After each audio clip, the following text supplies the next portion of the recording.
Now at 10, Joplin hosts a Kansas City University white coat ceremony for future doctors. Plus, some local pet owners attended a tie-dye bandana party at the Southeast Kansas Humane Society. And Create and Sip Studios held a rock painting and hydro dripping event for the community. The 4 states' most watched news starts now.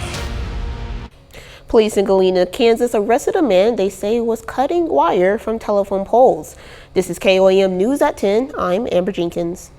It happened yesterday. Authorities say they received tips from residents and found the suspect vehicle near 21st and State Line Road.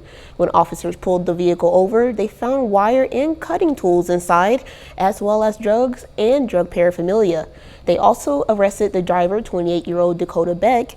He is being held on charges of theft from a utility company and criminal charge of property.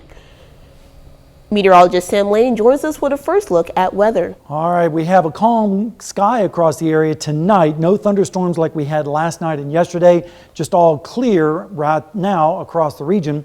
As we go into the overnight hours and tomorrow morning, we're going to see temperatures dropping through the 70s all around to 68 degrees by morning. Now tomorrow, the UV index is going to be very high, about 10, which means about 15 to 20 minutes before you start burning out there. So make sure you have the hat, sunglasses, sunscreen, find the shade when you can, and limit your time outdoors. Now looking down the lane, we do have isolated storm chances, but we also have the summer heat going to be building back in, and then some scattered storms later on in the week towards next weekend with near normal temperatures. And of course, I'll tell you all about that in just a little bit. A severe thunderstorm warning was in effect for parts of Kansas last night as the National Weather Service warned of wind gusting up to 70 miles per hour and potential golf ball size hail. Kansas Highway Patrol Trooper Todd Hillman posted this footage as a line of storms loomed over the Ellis area. "Get ready, Ellis County," he wrote on Twitter. According to the NWS, the storms lasted through the evening. Joplin's monthly tree limb drop-off program was open to residents today following last night's storm. The program is available for you to drop off your limbs and branches, but they must be cut to a maximum of 4 feet in bundles and no heavier than 50 pounds. The disposal is open every third Friday and Saturday and is free and available for Joplin residents at 1702 North Schaeffer-Decker Avenue. The National Weather Service confirmed a tornado hit Mansfield, Arkansas yesterday morning. The survey team rated the tornado an EF1. They are still assessing the damage yesterday afternoon, but Brett Rains spoke to a family who was impacted. You can see shingles from the shed inside my bed. The EF1 tornado that hit Mansfield early Friday morning sent sheet metal and debris flying into Harley Green's bedroom. My walls caved up in at 4 a.m. this morning when I was asleep. All this fell on top of me. Walls caved up in. With damage and destruction all around him, Green says. Yeah, very close call. I'm all right. I just don't know what's going to happen next. I don't really have tools for my business, don't have a place to go or anything. I'm glad we got out when we did and realized and got out. Sarah Crabtree was sleeping in the living room. Glass shards covered the couch where she was laying. By the time I rolled over, that's when the glass started breaking and coming through. So I rolled over into a ball, so as much of it wouldn't hit me. At first, she thought it was a bad dream, and when she opened her eyes, I saw what my phone light could allow me to see, and it was that was missing, and that the window and everything was missing, and that there was some damage done in his room. We also had a 2x4 come through our ceiling. I lived in Oklahoma for 15 years. Never once was in a tornado, and I moved back here after not living here for 5 years, and in an F1 tornado, and it's kind of scary, definitely is. the tornado toppled trees and downed power lines in nearby neighborhoods. A crane was called in to lift the tree off this house in Mansfield. Neighbors say the man who lives here was not injured. Sebastian County search and rescue teams went door to door assessing the damage and making sure everyone was okay. And for Sierra and Harley, fortunately, they're all right, but their home is destroyed. This was our last place where we're going to move into, and then we lost everything. Create and Sip in Joplin puts on an event for those in the area to express their creativity by painting rocks. John Coleman, the owner of Create and Sip, says it's a fun way for anyone who wants to paint and create. After the rocks were done, the patrons could either hold on to the creation or add it to the rock population of Joplin. But anything can be utilized as for making art. And I tell a lot of people too, with even using your paintbrush, the wrong end of the brush can still be used to make a mark. So if it can make a mark, and if you can make a mark on it, you can turn it into art. You can follow Create and Sip on their Facebook page. Look for on their website for all their upcoming events. The VA clinic in Joplin hosted a PACT Act outreach event to raise awareness for veterans to apply for benefits that have been created due to the act. The PACT Act creates benefits for veterans involved in the Vietnam, Gulf, and Afghanistan wars. Those who have been affected medically by toxic chemicals in those wars should sign up and apply to be screened. Kansas City University had its annual white coating ceremony today at the Joplin High Performing Arts Center. For students who will begin at KCU this year, the white coating ceremony is their first step to becoming a doctor. Students all across the world will be attending KCU, as well as students from right here in the 4 states. Man, I mean, I have pictures. My parents have pictures from like Christmas as like an 8-year-old with me in like a little white coat and a stethoscope with a little heart on it. So like almost for as long as I can remember. Brooklyn and her fellow students will graduate in 2027. Southeast Kansas Humane Society put on a fun day of tie-dye. Those who wished to participate donated $5 and then were provided a bandana for the special dog in their life that they can then tie-dye. For those interested in more events going on at the Humane Society, be sure to follow them on Facebook and check out their website for more upcoming events. Coming up, we'll hear from the man that called 911 following a Missouri plane crash near the Lake of the Ozarks. Plus, Tulsa police got a helping hand when chasing a suspect. We'll go over the details. Authorities say 2 people are dead after a small plane crash in a wooded area near the Lake of the Ozarks. Now we're hearing from the man who called 911. Reporter Marina Silva has the latest. Can't describe the feelings in later when I realized there were people in the airplane. David Huff was going about his day in Osage Beach yesterday about noon. Left McDonald's, got right by the airport, and I'm on a conference call in my car, and I'm watching an airplane take off, and I noticed it just didn't look right. It was very, very low because I see planes take off there all the time. He kept watching. And then all of a sudden it took a right-hand dive right into the trees. And it wasn't a turn, it stalled out and just went to the ground. And I screamed out, "Oh my God, it just crashed," and had to get off the call to call 911. And he called 911, but didn't have an exact location. They couldn't find it. They kept looking, and they kept asking me exactly where did you see it go down, and I explained to them again and I kept telling them, I apologize for all you guys being here if I didn't see what I saw. Said he saw a plane that looked like it was going to crash and indicated that the plane was going toward Tantera or Margaritaville at the time. Several agencies come to the area and started searching for the plane and was unable to locate it for some time. A park ranger found the wreckage. I'm just hoping to goodness that I understand that maybe one person survived. I'm hoping they got there in time. Wish I could have had given them more information quicker so they could have found it quicker. Maybe that would have helped. Investigators with the National Transportation Safety Board moved the wreckage to study it at another location. An enthusiastic citizen in Tulsa, Oklahoma, stopped his truck and tackled a suspect who was running away from officers last Thursday, according to the local authorities. This footage, released by police, shows the officers running down the sideway after the suspect when a man wearing an orange t-shirt jumps out of the truck and tackles the man. The suspect was arrested for resisting arrest and other pre-existing felony warrants. The police wrote on Facebook, quote, "We love our citizens and greatly appreciate all the support that we get from you, but please put your own safety first before engaging with nefarious characters." A little later, the Powerball jackpot is close to $1 billion. Are you feeling lucky? And we're going to be getting close to 100 degrees again in our forecast. I'll tell you all about that, as well as the weekend forecast when we come back.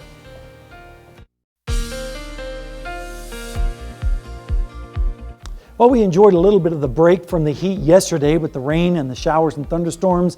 But today, the heat is starting to come back just a little bit. Let's start out this morning at Indigo Sky Casino and Resort down in Seneca, Missouri. And as we go through the morning, you see the clouds started to break up.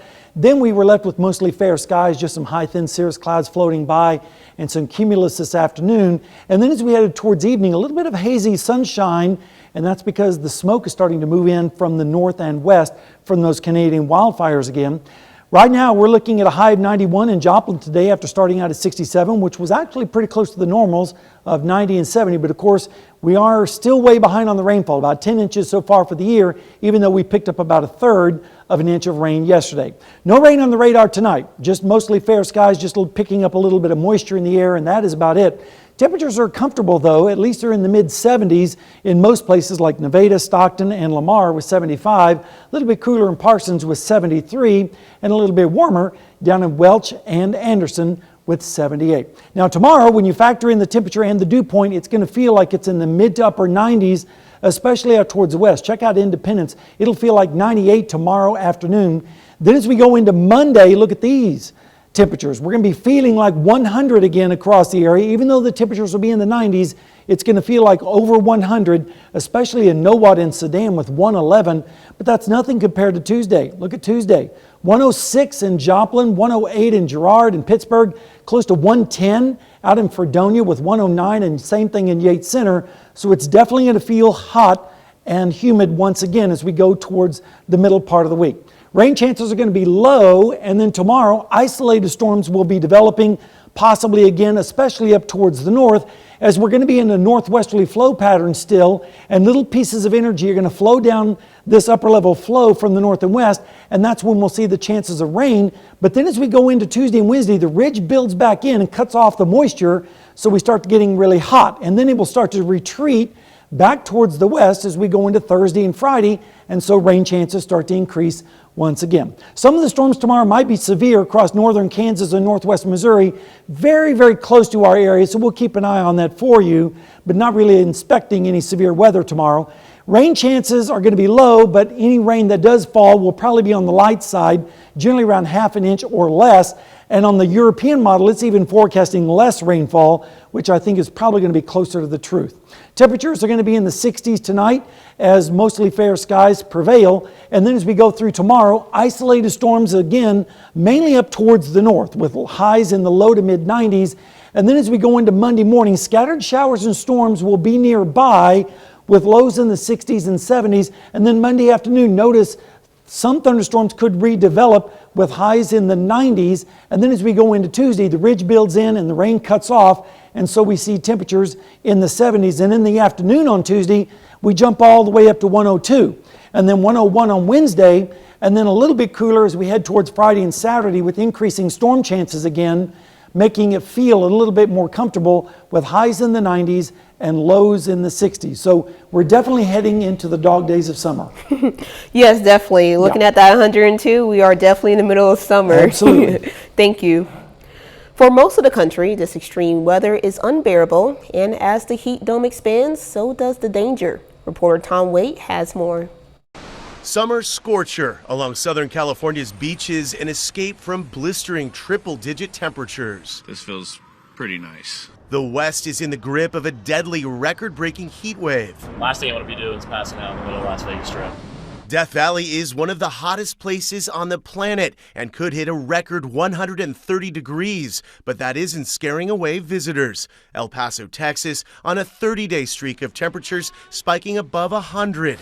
Nationwide, about 27 million people will be suffering through 110-degree temperatures through next week. Paramedics like Damon Schilling in Las Vegas are bracing for 911 calls. When you get to heat stroke, the biggest telltale sign is that you're dizzy, your heart's racing, and you're not sweating. The heat and dry brush that grew out of a heavy rainy season are fueling wildfires in Southern California. 4,000 acres are burning here in Riverside County. CAL FIRE and all the sheriffs are doing much work as they can. Firefighters are warning that it's likely to get worse as the summer rolls on, a reality people from coast to coast will now have to live with. Experts say in addition to what makes this extreme heat so dangerous is how long these heat waves are lasting and how long it's staying hot well into the night, into the 90s, especially in desert areas. Tom Waite, CBS News, Santa Monica, California. Still ahead, the Joplin Outlaws are hosting Pink Night for breast cancer awareness. And the Missouri Southern Lions football team was hosting their final prospect camp of the summer. We'll break down all of this action next in sports.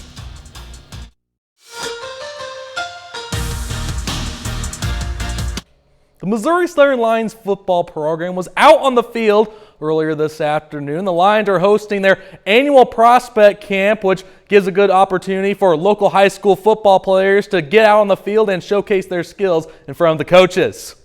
It was a little warm out there today, but football players from all over the 4 states area got out on the field. Not only was this beneficial to the players, but also the coaches who are looking for some possible recruits as well. The players warmed up on the field and took part in several different drills and agility workouts. Prospect camps like these can be a huge stepping stone for MSSU football program during the off season. You know, the biggest thing that we're looking for is how guys move, you know, athletic movement, how well they can bend, how well they can change direction, straight line running. And then who's going to compete? Who's going to come out here and compete in the drills and perform well that way? Most of these kids we've already evaluated, you know, off their film, and so now it's really kind of, you know, fine-tuning or evaluating the small details of some things, you know, verifying what we think we saw on film and kind of going from that angle of it. The Joplin Outlaws are back at it at home tonight. Last night's game against Sedalia was rained out, but the game is being rescheduled for a doubleheader on Wednesday. So for tonight's game, the Outlaws are hosting the Jefferson City Renegades for their annual Pink Night for breast cancer awareness. Starting off in the top of the first inning, and check out this play by Cole Hill, who catches this bullet of a line drive. Great play there by Hill.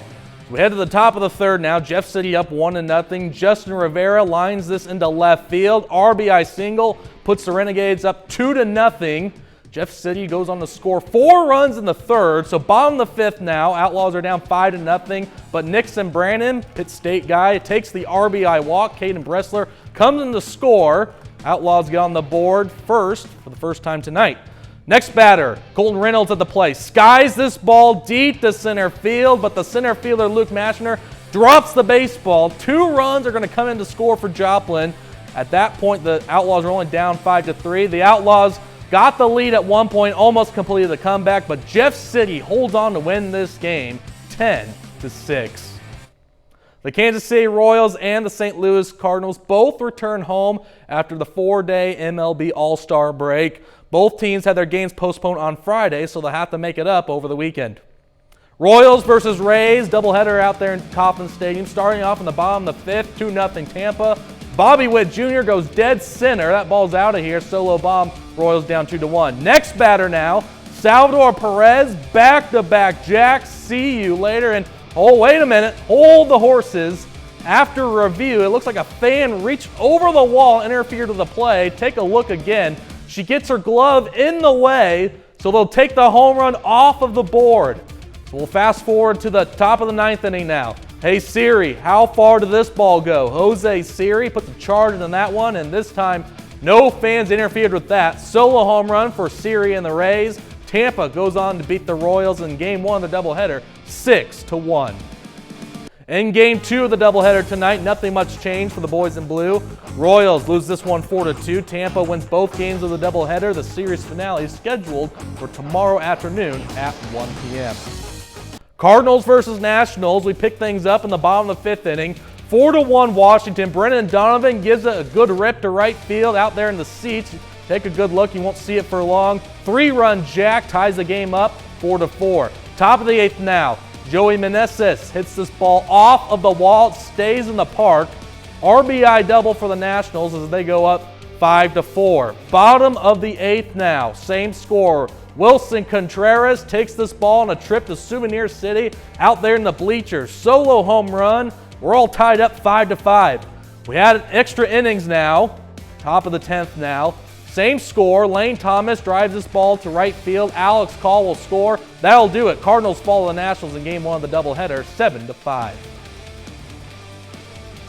And then in game 2 of the doubleheader, that one just still in progress at the moment. The Cardinals keep the offense hot, and it seems like the pitching has settled down a little bit. The Redbirds currently lead the Nationals 8-4 in the 7th inning. We're in the final days of the NBA Summer League in Las Vegas. Some of you may know that former Kansas Jayhawk Grady Dick and former K-State Wildcat Marquise Noel are on the same team on the Toronto Raptors. The new dynamic duo from the Sunflower State is looking pretty good together north of the border.